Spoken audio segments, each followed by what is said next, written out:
सभी का पुनः स्वागत है ISRN एनजीओ क्लिनिक पॉडकास्ट में decoding the social development sector. आप सब जानते हैं कि एनजीओ क्लिनिक पॉडकास्ट में हम हर बार हमारे साथ एक मेहमान, एक डेवलपमेंट सेक्टर के एक्सपर्ट, एक महान विभूति हमारे साथ होती है, जिनसे हम बातचीत के माध्यम से आप सब जो जानना चाहते हैं इस सेक्टर में क्या हो रहा है उन सबको बाहर लाने की कोशिश करते हैं। इसलिए आज का ये एनजीओ क्लिनिक पॉडकास्ट जो कि आज हमारा चौथा एपिसोड है पॉडकास्ट के पॉइंट ऑफ व्यू से। एनजीओ क्लिनिक से तो आप हमारे पहले से जुड़े हुए हैं, जिसमें हम पिछले 2 सालों से आपके साथ लगातार अलग अलग एक्सपर्ट्स के माध्यम से आपके बीच में आ रहे हैं और मुझे पूरी उम्मीद है कि आपको ये जो एनजीओ क्लिनिक पॉडकास्ट प्रोग्राम है ये भी उतना ही आप पसंद कर रहे हैं, उसको देख रहे हैं और यहाँ से जो इंफॉर्मेशन आप ले रहे हैं वो सब आपके काम आ रही होगी। तो मैं आज के मेहमान का परिचय कराऊं उससे पहले मैं उनके बारे में कुछ कहना चाहता हूं, क्योंकि आज के मेहमान जो ISRN एनजीओ क्लिनिक पॉडकास्ट के मेहमान हैं वो एक महान विभूति हैं। उनको आप सब उनके नाम जब मैं बताऊंगा तो आप परिचित होंगे, ऐसा मैं मान के चल रहा हूँ। एक समय था जब वो एक कारोबारी की तरह उनका जीवन शुरू हुआ और एक ऐसे प्रोफेशन में वो गए जिसको समाज बहुत ज्यादा मान्यता नहीं देता, लेकिन लोग उन्हें लॉटरी किंग के नाम से जानते रहे और उन्होंने उस बिजनेस में भी अपने प्रिंसिपल और एथिक्स के साथ उस बिजनेस को एक हाइट पर ले गए, जहां पर उस बिजनेस के माध्यम से न सिर्फ उन्होंने यश, धन और बहुत सारी चीजें अर्न की, बल्कि एक समय था जब उन्होंने भारत में वो सबसे ज्यादा इनकम टैक्स इंडिविजुअल पेयर थे।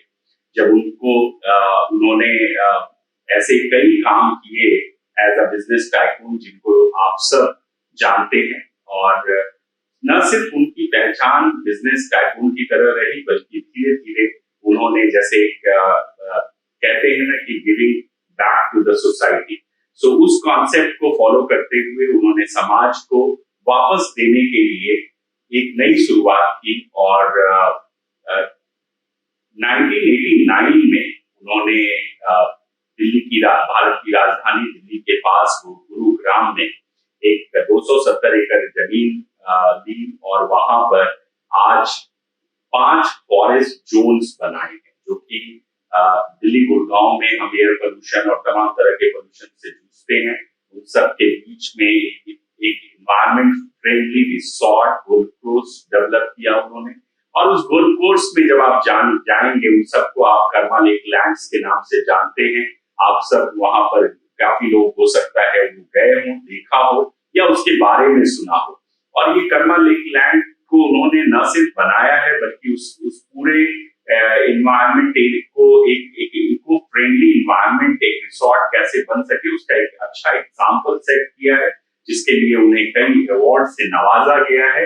ऐसे कुछ अवार्ड्स मैं सारे तो अपने कार्यक्रम में समय की मर्यादा को ध्यान में रखते हुए सभी का नाम तो नहीं ले सकता, लेकिन कुछ प्रमुख अवार्ड आपके साथ जरूर शेयर करना चाहेंगे, जैसे eco friendly golf course award by golf digest India industry award in 2016, Responsible Tourism Society of India recognized Karma Lakeland as a champion of sustainability in tourism services, Best Golf Resort in Delhi NCR in 2022, number 1 golf club in the eco-friendly and sustainable category by the Golf Industry Association of India in 2022, Today Traveler Award for Excellence in Hospitality in 2023.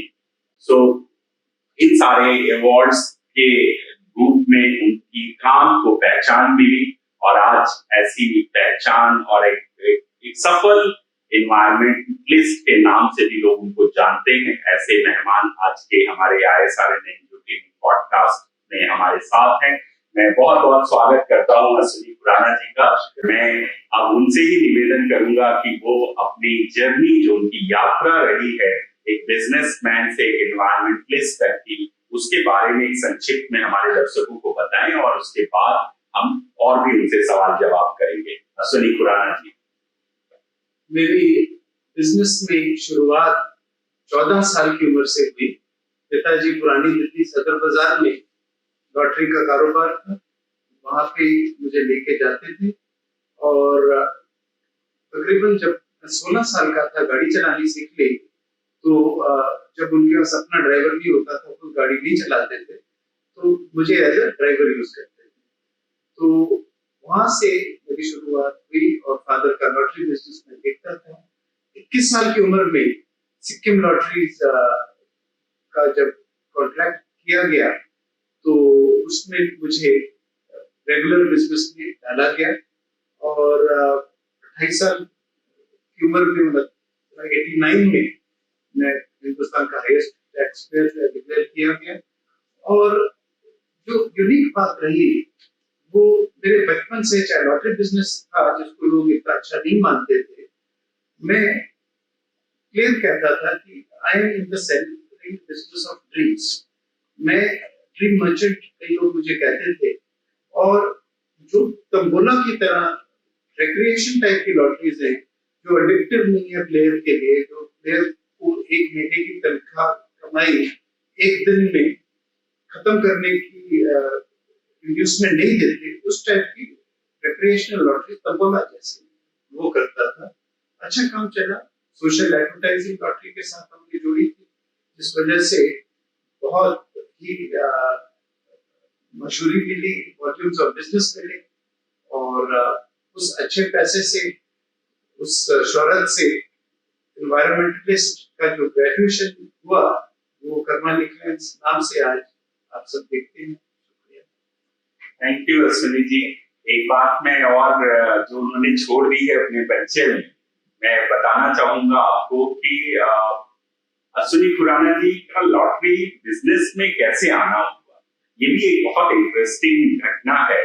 जब मैं आपके बारे में पढ़ रहा था तो मैंने देखा कि क्लास 9th में जब आप थे और वहां पर एक टीचर के पनिशमेंट, एक्सप्लॉयटेशन के कारण आपको पनिशमेंट मिली। और उस समय होता है ना लाइफ में, हर एक की लाइफ में टर्निंग पॉइंट आता है।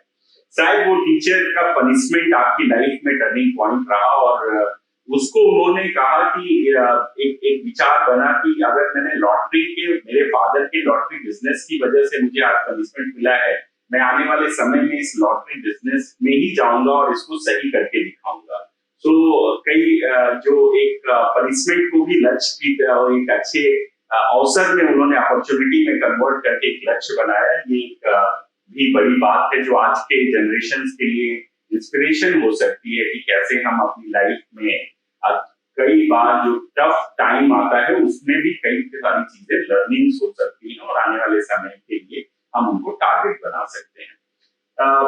सुनी जी, आपके जो जर्नी है उनमें हम उस पर नहीं जाएंगे क्योंकि एक बहुत बड़ी जर्नी और आपने बहुत सारे चैलेंजेस और संघर्ष को फेस किया है और उसके बाद आज आप इस मुकाम पर हैं। लेकिन जिस बात से आपको जो शोहरत मिली है, जैसे कहते हैं ना कि as an industrialist, as a businessman, as a capitalist आप पैसा बहुत कमा सकते हैं, लेकिन उस पैसे से आपको सेटिस्फैक्शन नहीं मिल सकता, संतुष्टि नहीं मिल सकती। तो आपने एक सेल्फ सेटिस्फैक्शन के लिए और सोसाइटी को कुछ देने के लिए भी जो काम खड़ा किया है, उसको जैसे आज के काम में आपकी पहचान कर्मा लिक लैंड है। सो कर्मा लिक लैंड में जो एक इको फ्रेंडली रिसोर्ट है उसको बनाने में और चलाने में क्या मेजर चैलेंजेस आए और कैसे उसको आपने फेस किया? देखिए, जब ये 270 एकड़ जमीन दी गई थी, तो उस टाइम एक ही जुनून था कि हर साल मुझे कम से कम 10,000 पेड़ लगाने। और पेड़ में लगाता था लोकल पुलिस स्टेशन में, स्कूल, कॉलेज, मंदिर, मस्जिद, जो भी चंदा मांगने उसमें हमें मिलते थे। तो मैं उनको एक ही बात कहता था कि आपका जमीन कितनी है, क्या मैं वहां पे पेड़ लगा सकता हूँ? मैं कंक्रीट के लिए, कल्चरल प्रोग्राम्स के लिए, इसके लिए इतना नहीं शायद सपोर्ट कर पाऊंगा, पेड़ लगा सकता हूँ। लेकिन जो 10,000 पेड़ हर साल के टारगेट रखे थे पूरा नहीं होता था। तो मैं, जिसको बूमडॉक्स कहता था, शहर से दूर जमीनें खरीदनी शुरू करी। और जब जमीनें खरीदनी हरियाणा में, आज जैसे कर्मा लिक लैंड जहाँ पे है, ये सिर्फ पेड़ लगाने का टारगेट पूरे करने के लिए दी गई थी। IMT मालेसर इंडस्ट्रियल टाउनशिप बन रही थी और मेरे 10-20 हजार पेड़ ऑलरेडी मैच्योर हो गए थे। सरकार अर्बनाइजेशन के लिए अक्वायर करना चाहती थी लैंड को, उन्होंने अपनी IMT मानेसर को बढ़ाना था, उनसे बचने के लिए, अपनी जमीन अपने पेड़ों को बचाने के लिए मैंने एक इको फ्रेंडली रिजॉर्ट सोचा, पास करवाया और बाद में इम्प्लीमेंट कर दिया, क्योंकि इम्प्लीमेंट ना करता तो भी वापस एक्विजिशन की प्रॉब्लम आती। आज 2.5 लाख 3 लाख पेड़ लगे हुए हैं। अब पेड़ों का ही सिर्फ जुनून नहीं है, बल्कि conscious living, social responsibility of all the residents in the Karma defence campus, community built around responsible practices. हम नहीं बजा सकते जैसे आप उस कैंपस में हर इंसान, हर रेजिडेंट, परिवार का सदस्य, उनकी जिम्मेवारी रहती है कि दिन में कम से कम एक बार झुक के कहीं से कूड़ा उठाना है। जीरो टॉलरेंस टू लिटर रहेगी, वाटर हार्वेस्टिंग है, पेड़ पौधे हैं, बहुत सारी चीजें हैं। जैसे आप फ्लड हेड गोल्फ कोर्स का एक किसी ने आइडिया दिया था, मैंने बिल्कुल मना कर दिया कि भगवान ने कुछ चीजें ये सोच के बनाई थी कि दिन में होंगी और कुछ चीजें रात में होंगी। लाइट पोल्यूशन अगर आप करते हैं एक जंगल में, एक गोल्फ कोर्स में, एक रिजॉर्ट में, तो बर्ड्स, बीज, बटरफ्लाईज, बग्स ये परेशान होंगे, ये इकोसिस्टम के साथ आप खिलवाड़ करेंगे। इसलिए बिजनेस, पैसा, ये एक बाई प्रोडक्ट रहेगा हमारे पर्यावरण के कर्म का। इसीलिए नाम कर्मा से ही हमने डिराइव किया था इस जगह पर। तो ये सारी चीजें बहुत अच्छा है। तो आपने एकदम ये बात जो कही उसमें एक बात निकल के आ रही है कि कर्मा लेकलैंड की शुरुआत तो किसी परिस्थितियों और आपकी सोच के कारण शुरू हुई, लेकिन क्या आसपास के कम्युनिटीज का भी आपको सहयोग मिला क्या उसमें? सहयोग मिला भी, नहीं भी। जहां नहीं मिला हमने बाद में उनको सहयोग में परिवर्तित कर लिया। एग्जाम्पल के लिए कुछ साल पहले हमने देखा कि 7-8 किलोमीटर रेडियस कर्मा लेकलैंड्स का, इसमें प्लांट लाइफ की जो हेल्थ है वो नीचे जा रही है। रिसर्च करके पता चला, एग्रीकल्चरल एक्सपर्ट से पता चला कि पोलिनेशन जो बटरफ्लाईज, बीज करती हैं वो इस एरिया में कम हो रही है। तो हमने बी फार्मिंग शुरू करी। बी फार्मिंग 8 किलोमीटर तक बीज जो है पोलिनेशन करती है, जो अपने लिए नेक्टर, भोजन ढूंढने जाती है। तो वो जब हमने प्रमोट करना शुरू किया तो हमने देखा कि प्लांट लाइफ हेल्थी और बेटर हो रही है। तो ये स्टेक होल्डर्स, नेबरहुड के लिए सपोर्ट का हमने काम किया। आज जैसे एक हाउसिंग सोसाइटी है हमारे दरवाजे में और कॉमन बाउंड्री है, उनके यहाँ अभी तक जो सीवेज सिस्टम है, सप्लाई, वो नहीं पहुंची है और लोग 500 फैमिली से ज्यादा रह रहे हैं। तो सीवेज ट्रीटमेंट प्लांट उनका जो है वो सीवेज ट्रीट करता है। टैंकर्स में वो पानी एक कॉन्ट्रैक्टर के थ्रू बाहर भेज दिया जाता है। और ये जब हमने देखा कि डीजल वेस्ट हो रहा है, पोल्यूशन हो रही है, तो हमने उनका रिसाइकल्ड वाटर जो ट्रीटेड था, पाइपलाइन डलवा के अपनी 5 फॉरेस्ट जो बनाई थी कर्मा में, डिफरेंट थीम से बनाई थी। एक फाइकस फॉरेस्ट है, एक बैम्बू फॉरेस्ट है, एक लेबर कार्ड सेक्रेट फॉरेस्ट है। इस तरीके से 3 है ये, और इनमें रिसाइकल वाटर लेके आए उस कम्युनिटी का, ताकि पोल्यूशन ना हो। और इंटरेस्टिंग बात ये है, आज मैं कहता हूँ कि जब भी उस कम्युनिटी में लोग बाथरूम में जाते हैं, टॉयलेट जाते हैं, तो हमारे पेड़ मुस्कुराते हैं। क्यों? क्योंकि वो सोचते हैं भोजन जल्दी आने वाला है। फिर मुस्कुराते पेड़ ऑक्सीजन इन्हीं लोगों को और बाकी लोगों को वापस भेजते हैं। ये बहुत ही सुंदर सिम्बायोटिक रिलेशनशिप है इस कम्युनिटी के साथ, 7-8 किलोमीटर के फार्मर्स के साथ, जिनके पास हमारी बीज जाके उनके प्लांट्स की पोलिनेशन करके आती है। एक बाई प्रोडक्ट जो है वो 1-1.5 टन साल में हनी मिलती है हमें, लेकिन वो मिल्क परस्यूट नहीं है। ऐसी symbiotic relationship stakeholders, neighbours सबके साथ हम एस्टैब्लिश कर रहे हैं, और भी बहुत है ऐसे। ये जो एनवायरमेंट रिस्पॉन्सिबिलिटी के अंदर आपने एक सिम्बायोटिक रिलेशनशिप कम्युनिटी के साथ डेवलप की है, ये आज के समय में एनवायरमेंट और क्लाइमेट चेंज को देखते हुए बहुत ही इम्पोर्टेंट है कि हम सिर्फ बिजनेस और अपने इंटरेस्ट के लिए ऐसा ना करे कि वो इन्वायरमेंट को कहीं ना कहीं अफेक्ट करे। तो आपने बहुत अच्छी बात कही खुराना साहब कि आपके इस सिम्बायोटिक अप्रोच के कारण आज आसपास के 8-10 किलोमीटर के एरिया के लोगों को भी फायदा हो रहा है। मेरा एक सवाल है सुनील खुराना साहब कि आपको मालूम है ISRN एक नेटवर्क ऑर्गेनाइजेशन है, मोर देन 800 वॉलंटियर ऑर्गेनाइजेशन देश भर में हमारे साथ जुड़ी हैं और इस एनजीओ क्लिनिक पॉडकास्ट में वो स्पेशली आते हैं ये जानने के लिए कि वो जो ऑर्गेनाइजेशन काम कर रही है, चाहे वो किसी विषय पर काम कर रही हो, उसमें हम कैसे और गुणवत्ता ला सकते हैं, उनको और कैसे अच्छा कर सकते हैं। तो इससे जुड़ा एक मेरा सवाल है कि आपकी नॉलेज में होगा कि बहुत सारी एनजीओ अगर इन्वायरमेंट के सब्जेक्ट पे काम करती है तो उनमें मेजॉरिटी ऑफ द सब्जेक्ट अगर आप देखेंगे तो प्लांटेशन होता है।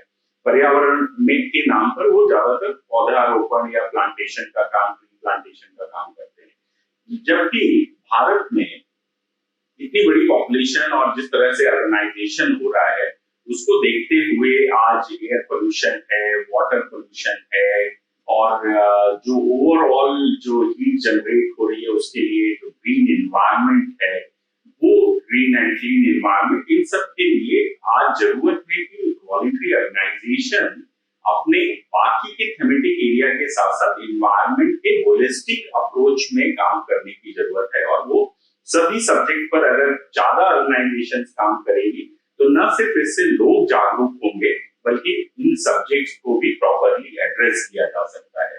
तो मेरा सवाल ये है कि शहरों में कूड़ों के ढेर बढ़ रहे हैं, कचरों के पहाड़ बनते जा रहे हैं, वेस्ट मैनेजमेंट को लेकर म्युनिसिपल कॉर्पोरेशन या जो अर्बन प्लानिंग है उसको लेकर बहुत सारे अभी रूल्स रेगुलेशंस तो हैं लेकिन बहुत सारे अभी उपाय नहीं हुए हैं। तो क्या इसमें आप कुछ वॉलंटरी ऑर्गेनाइजेशंस को, हमारी मेंबर ऑर्गेनाइजेशंस को आप मैसेज देना चाहेंगे कि कैसे वो इन विषयों को भी एड्रेस करें और उन विषयों पर भी काम करके जो जो जो डायरेक्ट प्रॉब्लम्स हैं उनको एड्रेस कर सकें। एनजीओ ऑर्गेनाइजेशंस, स्कूल्स, कॉलेजेस, ये आजकल हमारे कर्मल इन्फ्लुएंस में बहुत रेगुलरली ग्रुप्स में आ रहे हैं और हम सबको इनकरेज करते हैं कि हमारे यहाँ आते रहे, क्योंकि एक रिस्पॉन्सिबल लिविंग का 360 डिग्रीज प्रैक्टिसेस का भंडार, एक रिसर्च सेंटर वर्किंग मॉडल हमारे यहाँ है। अगर आपको विसिनिटी आपकी 8 किलोमीटर की उसकी मदद करनी है, बी फार्मिंग कीजिए और पोलिनेशन प्रमोट कीजिए। बाय प्रोडक्ट से आपके हनी भी आपको मिलेगी, तो आपको तो रिवॉर्ड मिलेगा, लेकिन आसपास के लोगों को भी आप थोड़ा सपोर्ट कर पाएंगे। जैसे रिसाइकल वाटर की अवेलेबिलिटी अगर आपको मिल रही है आसपास, तो आप अपने जंगल उगाइए, पानी अपने आप आएगा। और रेन वाटर हार्वेस्टिंग दिल्ली में, एनसीआर में आप देख रहे हैं पिछले 20-50 साल से वाटर टेबल ड्रॉप कर रहे हैं। हर टाइम लोगों ने बोरवेल्स अपनी जगह प्रॉपर्टीज में, इंडस्ट्रीज, फैक्ट्रीज, कमर्शियल प्लेसेस में लगाए थे। जब वाटर टेबल कम हुआ, पानी नीचे चला गया, नया बोरवेल बनाना पड़ा, गहरा बनाना पड़ा। तो ये हजारों लाखों अबैंडन्ड ड्राई बोरवेल्स आपके पास हैं। अगर सारी दिल्ली, सारी एनसीआर, सारा हिंदुस्तान ये अबैंडन्ड ड्राई बोरवेल्स या ओपन वेल्स, उसमें रेन वाटर ड्रेनेज बहुत इनएक्सपेंसिव होता है, उसको चैनलाइज करके ले जाए तो आपका वाटर टेबल गिरेगा ही। ये कैसे वर्क कर रहा है? 22-23 पुराने कुएं कर्मा में जो हमने यूज किए, आज हम 5-7 लाख लीटर रोज का इरिगेशन में पानी इस्तेमाल करते हैं पिछले कई साल से। वाटर टेबल इसके बावजूद ऊपर आ गया। क्यों? क्योंकि पुराने कुएं, सूखे बोरवेल। तो ये एनजीओ जिस एरिया में भी काम कर रही है, पोलिनेशन हो, वेस्ट मैनेजमेंट हो, हमारा जीरो वेस्ट मैनेजमेंट का प्रोजेक्ट है। हम एक ही बात कहते हैं कि हमारा लैंडफिल के साथ बहुत बड़ा कंपटीशन है, रिसाइकलर के साथ, कबाड़ी के साथ हमारा कोई कंपटीशन नहीं। अगर आपकी कोई भी वेस्ट कबाड़ी को जा रही है, रिसाइकलर को जा रही है, तो जरूर भेजिए। और एक बात का आपको जरूर ध्यान रखना है कि लैंडफिल में जहां तक हो सके हमें जीरो गार्बेज भेजना। वो कैसे हो रहा है, वो हमारी जगह डेमोन्स्ट्रेशन सेंटर है। आप आइए एज एन एनजीओ देखिए, और इसमें कैसे रेवेन्यूज आ सकते हैं, हम वर्किंग मॉडल आपको दिखाएंगे। ये बहुत अच्छी बात कही सुनील जी ने कि एनजीओस को इस तरह के जो प्रॉब्लम है, जैसे एक बहुत अच्छा एग्जांपल दिया कि वेस्ट मैनेजमेंट का एक सक्सेसफुल एग्जांपल है, जहां पर आप एक बेस्ट प्रैक्टिसेस के तौर पर जाके देख सकते हैं कि कैसे जीरो वेस्ट मैनेजमेंट किया गया है। और एनजीओ अपने अपने सिटीज में, आप चाहे किसी भी सब्जेक्ट पर काम कर रहे हो, आप वेस्ट मैनेजमेंट इश्यूज को एड्रेस कर सकते हैं। लाइक मान लीजिए आप हेल्थ में, कम्युनिटी में काम कर रहे हैं और आपका ऑब्जेक्टिव हेल्थ इंप्रूवमेंट है, लेकिन साथ में अगर हम कम्युनिटी को वेस्ट मैनेजमेंट का, कचरा से सेग्रीगेशन के लिए उनको अवेयर करें, कैसे वो अलग अलग टाइप ऑफ जो वेस्ट है उसको सेग्रीगेट कर सकते हैं अलग करके, और फिर उसको जो उसका निस्तारण है, चाहे वो जैसे ग्रीन वेस्ट है तो उसको खाद बनाने का काम कर सकते हैं, पानी को अलग फिल्टर कर सकते हैं तो वो गार्डनिंग के काम आ सकता है। इस तरह के एग्जाम्पल्स आप अपने कम्युनिटी में, अपने एरियाज में आप लोगों को अवेयर करने में काम कर सकते हैं। और साथ में वाटर यूजेस पे आप काम कर सकते हैं, इरिगेशन वाटर पे काम कर सकते हैं, ड्रिंकिंग वाटर कैसे लोगों को अवेलेबल हो उस पे काम कर सकते हैं। जो डार्क बहुत सारे एरिया सुनने में आ रहे हैं, जैसे अश्विनी जी ने कहा कि अभी ग्राउंड वाटर जो है वो नीचे जा रहा है, उसका लेवल नीचे जा रहा है। कई area dark zone area announce किए गए हैं जहां वाटर अवेलेबिलिटी कम हो गई है। ऐसे सभी एरियाज को आइडेंटिफाई करके आप अपने एरियाज में, और साथ में जो एरिया जहां पर वाटर लेवल अच्छा है वहां पर भी वाटर रिचार्ज पे भी आप काम कर सकते हैं। ये भी एक नया सेक्टर है जिसमें बहुत सारी ऑर्गेनाइजेशन अभी भारत में आ रही हैं जो काम कर रही हैं, जिसमें वाटर रिचार्ज के माध्यम से आप जमीन में पानी ऊपर ला सकते हैं। तो इस तरह के ये एग्जांपल्स हैं। बाकी और भी इस पे डिटेल में चर्चा हो सकती है, जहां पर आप अपने एग्जिस्टिंग कार्य क्षेत्र के साथ साथ इन्वायरमेंट को चिप इन कर सकते हैं अपने ऑनगोइंग प्रोजेक्ट के अंदर।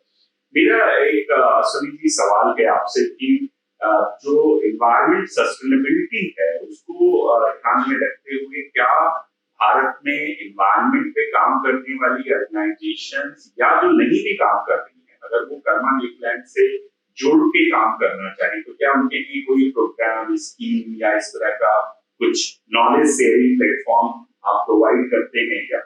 बिल्कुल, हमारे यहाँ पे एक director environmental sustainability full time यही काम करते हैं। हमारे यहाँ एक डिपार्टमेंट चलती है जिसको एम्पलीफाइड इम्पैक्ट, कर्मा लेखन एम्पलीफाइड इम्पैक्ट, एक पूरी डिपार्टमेंट काम करते हैं। एम्पलीफाई करना चाहते हैं जो बेस्ट प्रैक्टिसेस हम कर रहे हैं। एग्जांपल मैं बताता हूँ, मैं कई कॉर्पोरेट कॉन्फ्रेंसेस में एक केले का छिलका लेके, जैसे मैं पहुंचता हूँ, लोगों से पूछता हूँ कि कोई बता सकते हैं कि ये छिलका खाद बनाई जाएगी कितना टाइम लगेगा, और कई लोग कहते हैं 3 महीने, 6 महीने, 15 दिन।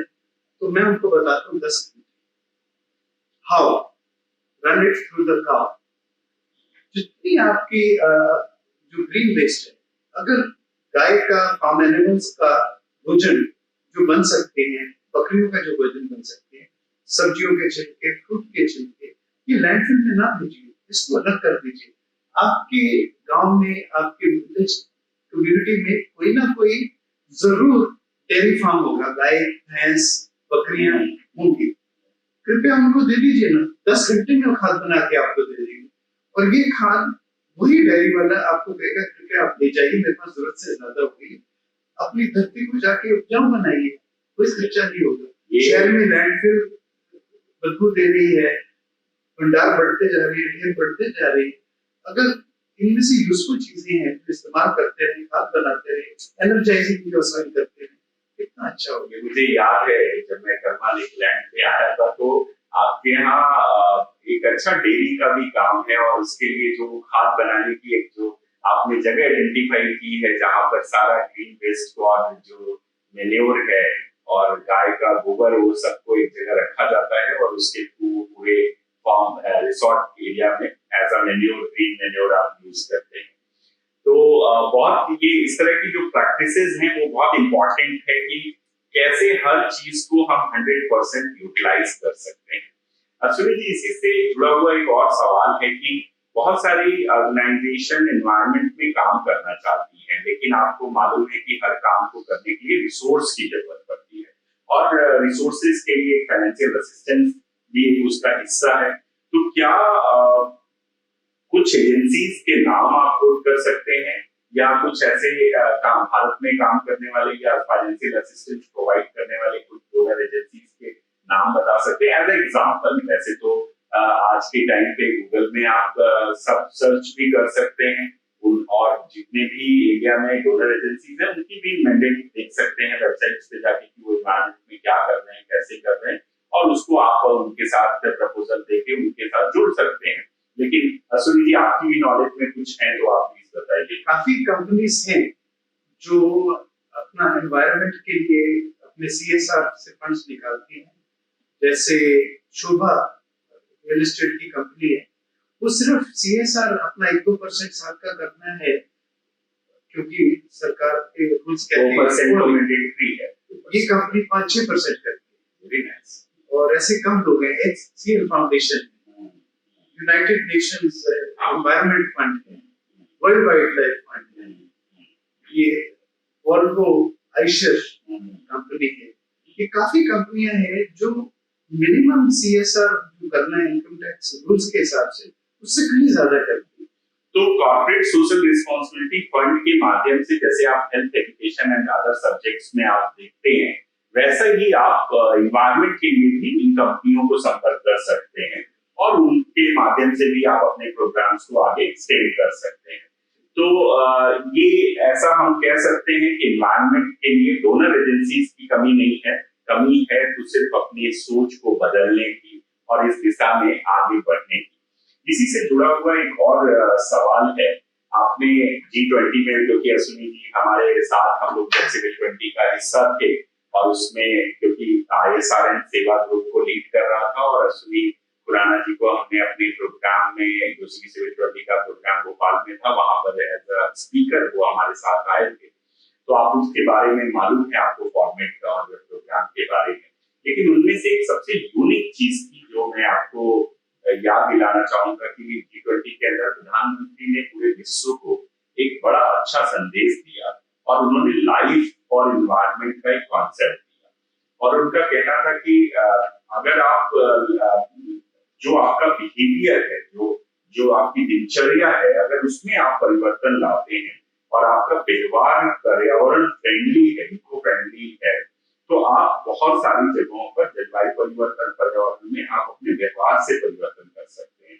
और उनका एक लाइन जो मैं आपको पढ़ के सुनाता हूँ, जो उन्होंने कहा कि जो लोग ऐसी जीवन शैली अपनाते हैं जिनमें लाइफ और एनवायरनमेंट का प्रिंसिपल है, तो प्लैनेट पीपल के रूप में उसको मान्यता दी जा सकती है। तो हमारा जो बिहेवियर है वो प्रो प्लैनेट पीपल्स के लिए होना चाहिए, लोगों के लिए होना चाहिए। और इसलिए लाइफ और एनवायरनमेंट को ध्यान में रखकर क्या आप संदेश देना चाहेंगे वॉलंटरी ऑर्गेनाइजेशंस को कि इसको कैसे लाया जाए आगे और कैसे इसके माध्यम से आगे पर्यावरण को बढ़ाया जाए? बहुत ही बढ़िया क्वेश्चन पूछा आपने संतोष जी। मैं आपको शेयर करता हूँ, आजकल मैं किताब पढ़ रहा हूँ, सस्टेनेबल सस्टेनेबिलिटी इसका नाम है, और उसके लेखक राजीव पेशावरिया जी ने बहुत ही सुंदर शब्दों में बताया है कि पिछले 100 साल की रिसर्च करी है। वो फॉर्च्यून 500 कंपनीज में से 100 कंपनियों के कंसल्टेंट रह चुके हैं और उन्होंने एक बात बताई है, 2 प्रकार की ग्रुप्स ऑफ कंपनीज होती है। एक होती है जिनकी प्रायोरिटीज सबसे ऊपर रहती है प्लेनेट, उसके नेक्स्ट पे होती है पीपल जो अपने उनके स्टाफ है पीपल लोग, और तीसरा होती है प्रॉफिट। और दूसरी प्रकार की प्रायोरिटीज वाली कंपनीज होती है जो कहती है प्रॉफिट हमारा मोटिव है, सबसे ऊपर profit, then their own people, और उससे नीचे प्लेनेट।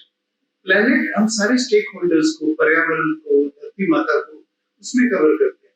जो उन्होंने रिसर्च में देखा वो ये देखा कि जो भी company planet first and profit later करके चले, जो भी संस्था हो, चाहे हमारी NGO, कोई भी संस्था हो, कोई भी इंडिविजुअल हो, उसने मैक्सिमम प्रॉफिट कमाया प्लेनेट फर्स्ट रख के। रिवर्स में चलिए आप, जो कंपनी ने कहा कि हमारा तो पर्पस स्टेक होल्डर्स, मतलब इक्विटी होल्डर्स, उनके लिए प्रॉफिट कमाना है, बाकी सब कुछ सेकेंडरी है। ऐसी कंपनियां 50-100 साल नहीं चली, डूब गए। जो अच्छी चली कंपनी, टाटा से बड़ा कोई एग्जांपल नहीं। ये कंपनी दुनिया की, जर्मनी की है, फेबर कैसल, वो पेंसिलें बनाती है। उन्होंने जंगल लगाने शुरू कर दिए आज से 50-100 साल पहले कि हमारी लकड़ी की इतनी रिक्वायरमेंट रहेगी आगे कई सालों में। उन्होंने खूब जंगल बनाया अपनी जरूरत से कहीं ज्यादा। वो कंपनी सबसे ज्यादा प्रॉफिटेबल, टाटा सबसे ज्यादा प्रॉफिटेबल, कर्मा लिखमेंस। एक ही बात है, हमारे दोस्त पीपल बाबा जो पर्यावरण प्रेमी पेड़ लगाते हैं, आज से कुछ साल पहले मैंने उन्हें बताया कि अगले 3-4 महीने के बाद 300-400 एम्प्लॉइज है, तनख्वाह देने के पैसे नहीं बचे। उन्होंने क्या कहा, अश्विनी जी, अगर आप वनस्पति से जुड़े रहिए, पेड़ लगा रहे हैं, कर्म कर रहे हैं, कायनात आपके साथ रहेगी। मैं लॉजिकली नहीं बता सकता, मैं जानता हूँ आप लोन नहीं लेंगे, आपके पास पैसे खत्म हो जाएंगे, आधा पेट खाना खाएंगे सोचो से, लेकिन लोन नहीं लेंगे। कायनात आपके साथ रहेगी। आज कायनात ऐसी साथ रही, एक फुल रिजॉर्ट 10,000 करोड़ रुपए से ऊपर की उसमें काम चल रहे हैं, और कायनात ने देखा, लॉजिकली नहीं देखा, बिजनेस स्ट्रेटेजी भी बहुत अच्छी है, वो हम थे ही नहीं, आज भी नहीं हम अपने आप को समझते, लेकिन सब कुछ अच्छा चल रहा है, इतना बड़े प्रोजेक्ट्स चल रहे हैं, सोशल वर्क चल रहा है, सब चीज एक साथ चल रही है। जो उस किताब सस्टेनेबिलिटी ने बताया है कि अगर प्रॉफिट पे टॉप पे रख के चलोगे तो प्रॉफिट नहीं आएगा, प्लेनेट को, पर्यावरण को टॉप पे रख के चलोगे तो जरूर तो कायनात आपके साथ। तो ये बात तो सही है कि अगर आप अपने बिजनेस में, अगर जो आपको नेचर ने दिया है, अगर उसको ध्यान में रखकर आप अपने बिजनेस प्रिंसिपल्स को डिजाइन करेंगे, तो आपको न सिर्फ बिजनेस में प्रॉफिट होगा, बल्कि आप एक बिजनेस में एग्जाम्पल भी सेट करेंगे। ये जैसे लोगों ने किया है, इसको प्रूव करके दिखाया है। अब मैं अपना जो एनजीओ क्लिनिक पॉडकास्ट में टेक्निकल राउंड है उसकी तरफ जाना चाहेंगे कि क्या आप हमारे जो ऑर्गेनाइजेशंस हैं उनको ये भी क्या बताना चाहेंगे कि एनवायरनमेंट में कचरा प्रबंधन को लेके जो वेस्ट मैनेजमेंट है, या जो वाटर मैनेजमेंट है, या जो एयर पोल्यूशन के लिए क्लीन एयर को रखने के लिए क्या रूल्स एंड रेगुलेशंस हैं, सरकार की पॉलिसीज क्या हैं जो जिसको लेके ऑर्गेनाइजेशंस अवेयरनेस प्रोग्राम्स कर सकती हैं, और अगर जो एग्जिस्टिंग पॉलिसीज हैं क्या उनमें भी कुछ अमेंडमेंट या चेंजेस की ऐसी जरूरत है क्या? तो आपके इस पे क्या ओपिनियन है, व्यूज है, और कौन कौन सी पॉलिसीज है, अगर कुछ वोट करेंगे तो आप अच्छा होगा। तो जी, मैं पिछले 5-7 साल से अखबार पढ़नी बंद कर दी, न्यूज़पेपर के अलावा टीवी न्यूज देखनी बंद कर दी, अपनी ध्यान अपने पर्यावरण में रहता हूँ, तो माफी चाहूंगा। ये पॉलिसीज क्या है नहीं बता पाऊंगा, प्रैक्टिसेस क्या है, personal practices, corporate practices, society की प्रैक्टिसेस, उसमें जरूर बता पाऊंगा। जैसे अगर सारी सोसाइटी अपने गीले कचरे को फर्दर डिवाइड करे, और ये फार्म एनिमल्स को क्या खिलाया जा सकता है, उसकी कैसे खाद बनेगी, उसे कैसे सॉइल एनर्जाइज करेंगे, इस प्रकार की कई प्रैक्टिसेस जीरो वेस्ट लिविंग वाली कर सकते हैं, वो तो मैं जरूर बता पाऊंगा। सरकार की पॉलिसी जरा मेरा हाथ तंग रहेगा। नहीं, कोई बात नहीं। ये जनरली देखा गया है कि जो प्रैक्टिशनर है वो प्रैक्टिस पे ज्यादा उनका फोकस होता है, ना कि आने उसके इर्द गिर्द जो पूरा एक लीगल फ्रेमवर्क है उस पे वो उतना ध्यान नहीं देते हैं, क्योंकि उनको वो सारे काम लीगल ही कर रहे हैं, इसलिए उन्हें लीगल पॉलिसीज या रूल्स रेगुलेशंस की जरूरत नहीं पड़ती, इसलिए कभी ध्यान भी नहीं जाता है। लेकिन मैं अपने सभी ऑर्गेनाइजेशंस को कहना चाहूंगा कि भारत सरकार ने पर्यावरण को लेके बहुत सारे रूल्स रेगुलेशंस बनाए हैं, जिससे कि पर्यावरण को कंट्रोल किया जा सके, पर्यावरण जो नेचर ने हमें दिया है उसको कंजर्व किया जा सके, सुरक्षित रखा जा सके, और उसको और बढ़ाया जा सके, जिसके लिए आप कई सारे प्रोविजंस हैं, जैसे कचरा मैनेजमेंट के लिए प्रोविजंस हैं, क्लीन वाटर के लिए प्रोविजंस हैं, वेस्ट वाटर ना हो उसके लिए प्रोविजंस हैं, एयर पोल्यूशन के लिए तो हम दिल्ली के जो ऑर्गेनाइजेशन है उनको मालूम है, और अब तो एयर पोल्यूशन क्योंकि छोटे शहरों में भी हो रहा है, तो वहां पर भी एयर पोल्यूशन को लेके जिस तरह के एहतियात सरकार के द्वारा बरते जा रहे हैं और जिस तरह के नियम कानून के माध्यम से इंडस्ट्री पोल्यूशन को रोका जा रहा है, वो सब आपके नजर में है। और काफी चीजें मैं कहूंगा कि आप इस पे पर जरूर इसको अध्ययन करिए, देखिए, और कहां पर किस एरिया में आप इस लीगल फ्रेमवर्क की मदद से अपने एरिया को अच्छा बना सकते हैं, वो भी काम आपको एडवोकेसी में करना चाहिए। अब मेरा एक सुनील खुराना जी आपसे एक सवाल है कि आपने एक अच्छा मॉडल तो क्रिएट कर दिया है, बहुत सारे लोग उसको जानते हैं, देखते हैं, और आज हमारे इस एनजीओ क्लिनिक पॉडकास्ट के माध्यम से भी और बहुत सारे लोग जानेंगे। तो क्या इसका कोई रोड मैप है, एक्सटेंशन प्लान है कि आगे ऐसे मॉडल्स रिप्लिकेट हों और आप इसको और आगे लेके जाना चाहते हैं? ऐसा कोई रोड मैप भी आपने डिजाइन किया है क्या? ये जो गवर्नमेंट एक्सपेंस में 360 डिग्रीज पर्यावरण की चीजें करी जा रही है, वेस्ट मैनेजमेंट, वाटर, एयर, ये अब हमारे यहाँ काफी कॉन्फ्रेंसेस पे भी लोग आते हैं, और मैं जानता हूँ आप भी एक कॉन्फ्रेंस में आए थे जिसमें हम दिखा पाए थे। पहली बार मैं करना लेकिन कभी देख रहा था। जी जी। तो अब हमारा खुद तो इसको रेप्लिकेट करके और कई जगह बनाने का इरादा नहीं है, लेकिन बहुत सारी कंपनीज हैं जो सोशली अवेयर है, उनकी कॉन्फ्रेंसेस कई बार होती हैं। कई एनजीओस को हम हाथ जोड़ के विनती करते हैं, आप आइए, हमारी जगह देखिए, हम आपका भोजन का प्रबंध करेंगे, आपको कॉन्फ्रेंस फैसिलिटी देंगे, आपको सारी जगह प्रैक्टिसेस दिखाएंगे, और हमें इसमें कोई प्रॉफिट नहीं चाहिए, कोई कॉस्ट रिकवरी भी नहीं चाहिए। हमें एक ही चीज का जुनून है और अचीव करना है कि कैसे दिखाया जा सके वर्किंग मॉडल, और ये वर्किंग मॉडल प्रॉफिटेबल होता है। आप एनजीओ हैं तो भी इसको अगर आप लेके जाएंगे अपने स्थान में, अपने एरियाज में, तो स्टेक होल्डर्स के साथ काम करके प्रॉफिटेबल बना सकते हैं। तो कैसे बना सकते हैं? रोड मॉडल, वर्किंग मॉडल दिखाते रहते हैं। आने वाले समय में इस तरह के मॉडल्स को रिप्लिकेशंस के लिए अगर कोई ऑर्गेनाइजेशन आपसे गाइडेंस चाहेगी तो आप जरूर उसको गाइड करना चाहेंगे। बहुत अच्छी तो हम पोस्ट करेंगे। बहुत अच्छा, थैंक यू सो मच। अब हम एक हमारे इस जो क्लिनिक पॉडकास्ट में एक यूनिक राउंड है जिसको रैपिड रिस्पांस राउंड कहते हैं।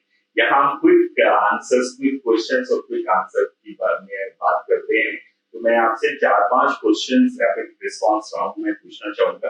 पहला सवाल है कि आपकी पसंदीदा इको फ्रेंडली एक्टिविटीज क्या है?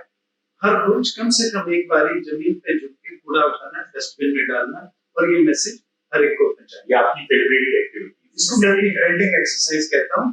4 प्रकार के लोग होते हैं, एक कूड़ा फेंकने वाले, एक कूड़ा ना फेंकने वाले, एक इंटरवीनर, एक नॉन इंटरवीनर। इंटरवीनर वो होता है कूड़े के पास से जाते टाइम ये नहीं सोचता कि मैंने नहीं फेंका, वो इंटरवीन करता है, उठा के कूड़ेदान में डालता है।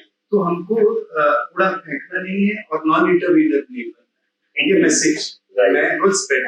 अब इसी से इसका जस्ट अपोजिट सवाल है कि कौन सी ऐसी एक्टिविटीज है जो आपको थोड़ा बोर लगती है, थकाऊ लगती है, जिसको आप करने में थोड़ा हिचकिचाते हैं? जो बोरिंग लगती है एक्टिविटी, इकोनॉमिक वाली लगती है, वो दफ्तर में बैठ के पेंसिल वाली करता। मैं 10-20 मिनट से ऊपर बैठ नहीं पाता हूँ। 10-20 मिनट बैठे, फिर टहलने चले गए, इधर उधर से कूड़े की फॉर्मेलिटी उठा के डस्टबिन में डालने की ढूंढते रहे। और ये केवल सिर्फ करना लिखना नहीं करता, पूरी धरती माता, पूरी कायनात मेरी है। हर एक को मैं ये कहता हूँ कि ये आपको हर जगह करना है, सिर्फ मेरी जगह में नहीं, और मैं हर जगह करता हूँ। विदेश में बता दूं कि अश्विनी जी बहुत अच्छे गोल्फ प्लेयर भी हैं। कभी आप इनके साथ गोल्फ मैदान पे भी जा सकते हैं। मैं सुबह हर रोज 2 घंटे नंगे पांव गोल्फ खेलता हूँ, धरती माता से एनर्जी लेने के लिए। और आम गोल्फ कोर्सेज जो हैं, वो उनके कानून पे टॉप पे लिखा रहता है प्रॉपर ड्रेस कोड होगा, जूते पहने जाएंगे। कर्मल क्लब में कोई ड्रेस कोड नहीं है, कोई अंग्रेजियत नहीं है, जो आप चाहे गोल्फ खेल सकते हैं। हाँ, हमारे यहाँ मैच होते हैं लोगों के, bare feet versus booted golf competition. क्या बात है। और मैं रोज नंगे पांव धरती माता से एनर्जी और ब्लेसिंग्स लेता हूँ 2 घंटे। अगला सवाल है, जल्दी से जाते हैं, नहीं तो रैपिड रिस्पांस लगेगा नहीं कि हम ये रैपिड रिस्पांस राउंड कर रहे हैं।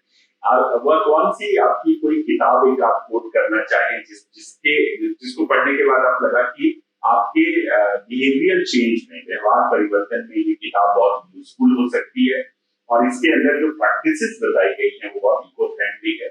ऐसी कोई किताब आप कोट करना चाहेंगे ऑडियंस को जो उनके लिए भी हेल्पफुल हो सके? Sustainable sustainability by Rajiv Peshawaria, amazing book.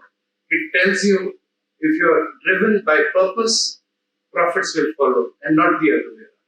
इसी से जुड़ा एक और सवाल है कि क्या कोई भारत में अच्छे पर्यावरण विद एनवायरमेंटलिस्ट, एक भारत और एक इंटरनेशनल, कोई नाम कोट करना चाहेंगे जिनको आप आइडियल मानते हो? मेरे आइडियल तो पीपल बाबा है भारत में, पीपल बाबा और नेकचंद जी रॉक गार्डन के क्रिएटर थे, अब नहीं रहे। उन्होंने मुझे पर्यावरण प्रेमी बनाया था। नेकचंद जी जिनका नाम अश्विनी जी ले रहे हैं, वो चंडीगढ़ में उन्होंने एक बहुत अच्छा वेस्ट मैनेजमेंट से एक पार्क बनाया है। उसका क्या नाम है सर? उस पार्क रॉक गार्डन।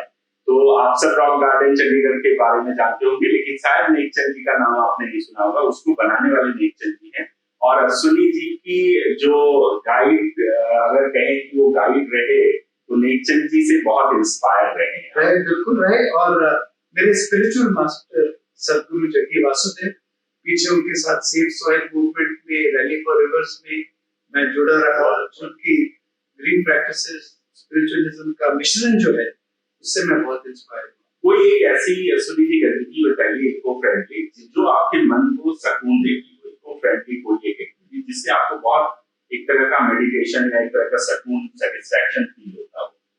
जब भी बारिश हो रही होती है तो मैं अपने 22-23 जगह जहाँ पे रेन वाटर को चैनलाइज किया है, पुराना सूखे हुए कुएं के अंदर या बोर के अंदर, मैं बारिश होती है, बड़ी बारिश होती है, उस कुएं पे पहुंच जाता हूँ। धरती माता के अंदर जैसे मोटा पानी गिरते हुए देखता हूँ, क्या मेडिटेटिव सुकून आता है। और कोई इको फ्रेंडली उत्पाद जो प्रोडक्ट है वो जो आप बताना चाहें, कोई एक इको फ्रेंडली प्रोडक्ट के बारे में? जूट बैग्स एक हमारा स्लोगन रहता है, घर से निकलने से पहले थैला, बोतल और रुमाल, धरती माता। बहुत इंपॉर्टेंट बात है। जूट बैग आपका फेवरेट इको फ्रेंडली प्रोडक्ट है, लेकिन ये बहुत हेल्पफुल है। जैसा अश्विनी जी ने कहा कि अगर आपको सिंगल प्लास्टिक को रोकना है तो जूट बैग आपके लिए बहुत यूजफुल प्रोडक्ट हो सकता है। अगर हर कोई मार्केट जाने के समय अपने हाथ में या अपनी गाड़ी में या अपने साथ में एक जूट बैग लेके जाए तो वो उसको सामान लाने में भी सुविधा होगी और हम इनडायरेक्टली डायरेक्टली सिंगल प्लास्टिक को भी, पॉलिथीन को, पैकेट्स को भी हम इग्नोर करेंगे और बचा पाएंगे। एक last question rapid response round का है जिसमें आपकी जो ये पहल है इसमें आपके परिवार और फ्रेंड्स का कितना साथ मिला आपको? मेरा परिवार पूरा मेरे साथ है। मेरे पार्टनर डिक्की जी दिन रात इसी लगन में लगी रहती है। सुबह 6 बजे उठ के रात को 10 बजे तक कभी गौ माता की सेवा कर रही है, कभी गौफ काट में जाती है, चारों तरफ घूमती है, उनकी काट में कूड़ा भरा रहता है और परिवार पूरा मेरे साथ है। दोस्त जो मेरे लाइक माइंडेड हैं वो मेरे साथ हैं, जो लाइक माइंडेड नहीं है उनके साथ मेरे को समय बिताने के लिए मिलता नहीं है। ऐसी जिंदगी है। बहुत अच्छा। अब मैं अपने लास्ट राउंड जो ऑडियंस राउंड है उधर की तरफ जाना चाहूंगा। हमारे ISRN की टीम में कुछ साथी हैं जो आपसे कुछ सवाल पूछना चाहते हैं। उन्होंने अपने सवाल तय किए हैं और कुछ एक दो सवाल उसमें से ऐसे भी हैं। जब हम इस पॉडकास्ट का हम लोग प्लान कर रहे थे तो हमने अपने मेंबर ऑर्गेनाइजेशंस को भी मेल डाला था, उनकी तरफ से रिस्पॉन्सेज आए हैं। कई ऑर्गेनाइजेशंस ने भी सवाल पूछे हैं, उनमें से कुछ सवाल हमारे ये साथी आपसे पूछेंगे और उनके खुद के अपने भी एक दो सवाल हैं। तो मैं पहली साथी हमारी वैद्यूमी है जिनसे मैं रिक्वेस्ट करूंगा कि आप प्लीज अश्विनी जी से अपना सवाल पूछिए।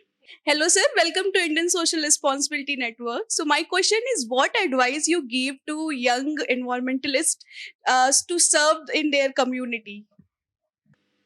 The real low-hanging fruit right now is mango seeds.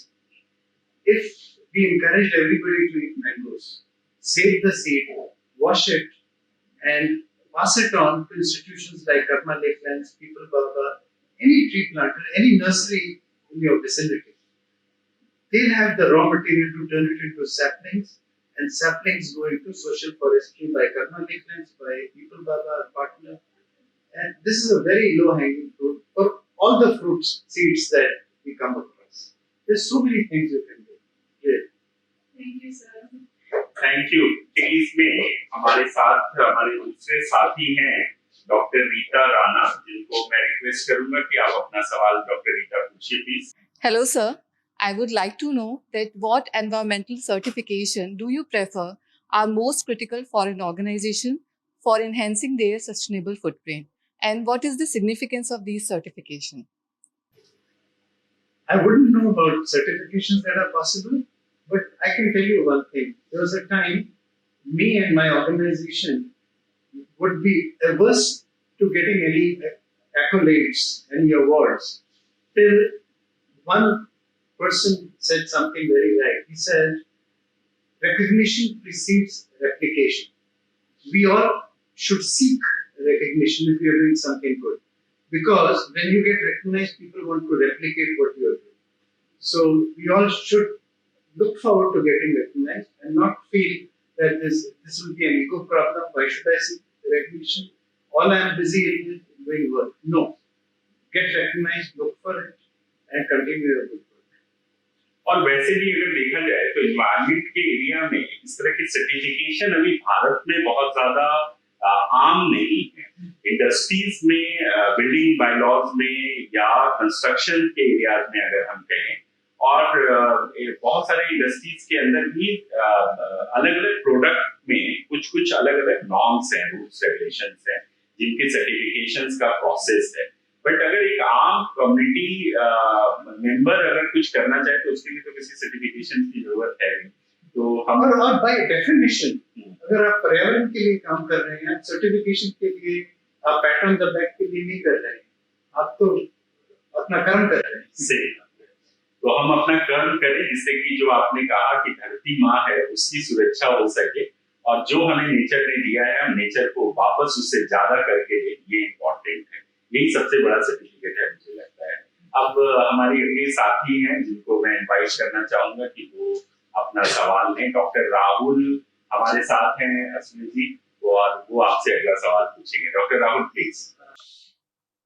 Hello, sir. I would like to know, as per your experience, what strategies have you adopted in your workplace to motivate the employees in adopting these sustainable practices for the environment? Be a role model. Simple. Like, starts with humility, starts with connection. There's a message I give. See, my company numbers are growing. So each one has to get to memorize one new person's name every day. If you do that, you have a loving, expanding network of yours. And you pick up litter when you see it. So you're a role model. And don't do it because you think you want to be a role model. Do it because that's your calling. So in life, when anything that you do is your deeper calling, is for serving the Mother Earth or the universe's blessings that you and I are enjoying, everybody is going to watch you and you'll come out to be a steward leader. A steward leader is one who does not do work to be appreciated. He just does it as service to mankind, service to the Creator, enhancing the Creator's creation. So when you see him doing that, people follow you. Thank you so much Sunil ji. जो साथी हैं वरुणिका, जल्दी से आप अपना question पूछिए सबसे। Hello, sir. I would like to ask you, what are the global environmental trends that you feel are most promising, and how do they influence in your work at Karma Lakelands?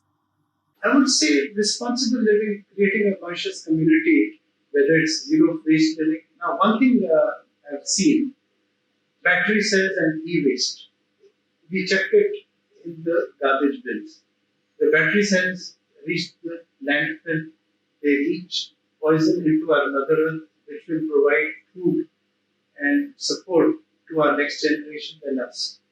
So, we at Karma Lakelands and my area of influence make sure that every staff member separates the e-waste, the battery cells, brings them to the workplace from where they go to recyclers. This is a very global practice which India is not aware of, and we've started to promote it a lot. Very nice. एक और छोटा सा सवाल है, समय की बाधा है इसलिए जल्दी से आप अपना सवाल पूछिए। Hello, sir. I want to ask you, how has technology helped in your sustainability efforts at Karma Lakelands? The biggest technology that can be occurs to us is how, at the click of a button, today we can reach out 1 billion people. So this is a curse because all of us are WhatsApp addicts as well, and I'm fighting that addiction a lot myself. I think I'm 70% victorious. A lot of you are not. We should keep working. So technology in terms of reach out, like on the way here, I sent to more than 1,000 people a message. Mango season, save the seeds, turn them into saplings, they'll become trees. Social forestry is there to support you. So at the click of a button, you do that. Then I was just sending out a message. 4 kinds of people: litterers, non-litterers, interveners, non-interveners. Be an intervener when you see somebody else's litter chucked there. Don't say, I didn't do it. So communication and reach is where the technology is great, and that's what I put to the use, to the hilt. मुझे मालूम है कि आज की जो ये चर्चा है, ये आपके काम के अगर अनुपात में मैं देखूं तो बहुत छोटी है, और मुझे मालूम है कि आपके भी बहुत सारे सवाल हैं, आप बहुत सारी बातें करना चाहते हैं सुनी जी से, उनके इस मॉडल को समझना चाहते हैं, देखना चाहते हैं। और ये मॉडल सिर्फ वॉलंटियर ऑर्गेनाइजेशंस के लिए नहीं है, बल्कि मैं एक बात कहूंगा जो मुझे आपसे बात करते करते ये महसूस हुई कि स्पेशली होटल इंडस्ट्री, क्योंकि भारत में बहुत बड़ी है, ये होटल इंडस्ट्री और जो टूरिज्म इंडस्ट्री है, उनको भी आपके साथ जुड़ना चाहिए। आने वाले समय में सुनी जी के काम का जो उन्होंने एक छोटी सी एक अपने प्रयास से, एक अपने हार्ड वर्क से एक दुनिया खड़ी की है, जो जिसको आज लोग रिकग्नाइज करते हैं, ऐसे काम को आप सब भी आगे ले जाने में हेल्प कर सकते हैं, कर्मा लेकलैंड से जुड़ सकते हैं। और क्योंकि आपसे आप कुछ रूबरू होना चाहें, पूछना चाहें, तो आपका मेल आईडी हम आप इस एपिसोड के लास्ट में देख सकते हैं, जहां पर आप उन्हें मेल के माध्यम से उनको लिख सकते हैं, उनसे क्वेश्चन पूछ सकते हैं। अगर आप जुड़ना चाहें तो उनसे जुड़ सकते हैं, वो आपको रिस्पॉन्स करेंगे। और मैं आप सभी से निवेदन करूंगा कि ऐसे अच्छे कामों से आप जरूर जुड़िए, तभी इस तरह के कामों से मिलकर एक छोटे छोटे काम अगर मिलेंगे तो एक माला बनेगी, और इस तरह की मालाएं अगर बनेगी तो आने वाले समय में समाज के अंदर जो विकृतियां हैं वो दूर होंगी और आने वाला समाज स्वस्थ और सुरक्षित समाज बनेगा। इसी आशा के साथ हम सब आप सब की तरफ से, ISRN टीम की तरफ से मैं अश्विनी खुराना जी को बहुत बहुत धन्यवाद देता हूँ कि आप अपना बहुमूल्य समय निकालकर हमारे बीच में आए। आपने बहुत सारी बातें हम सबको बताई हैं, और बातों से ज्यादा जो काम आपने किया है वो सब हम आप सबके आपके माध्यम से हम सब देख सकते हैं। मुझे पूरी उम्मीद है कि आज का ये ISRN एनजीओ क्लिनिक पॉडकास्ट बहुत ही अच्छा, प्रेरणादायी और इंफॉर्मेटिव है। इसके माध्यम से हमारी संस्थाएं और जो लोग हमारे पॉडकास्ट से जुड़े उनको जरूर लाभ होगा। आप हमारे साथ जुड़े रहिए। हर महीने ISRN एनजीओ क्लिनिक पॉडकास्ट में हमारे जितने भी सोशल मीडिया ISRN के प्लेटफॉर्म्स हैं, लिंक्डइन है, इंस्टाग्राम है, ट्विटर है, फेसबुक है, इन सभी से आप जुड़िए और वहां पर आप इस पूरे वीडियो को देख सकते हैं और अपने सवाल लिखिए। आपकी कुछ क्वेरीज हैं तो लिखिए। आने वाला अगले महीने का जो जून का पॉडकास्ट है उसका विषय और उसमें कौन हमारे मेहमान होंगे ये जल्दी हम आपके साथ साझा करेंगे। उनसे जुड़े हुए सवाल भी आपको हम आमंत्रित करते हैं कि आप हमें लिखिए, पूछिए, जिससे कि अगला पॉडकास्ट हम उस आपके सारे सवालों के साथ आपके बीच में रख सके। आप सब इस कार्यक्रम से जुड़े सबके लिए आपको बहुत बहुत धन्यवाद। Thank you so much. Thank you Ashwini ji. नमस्ते।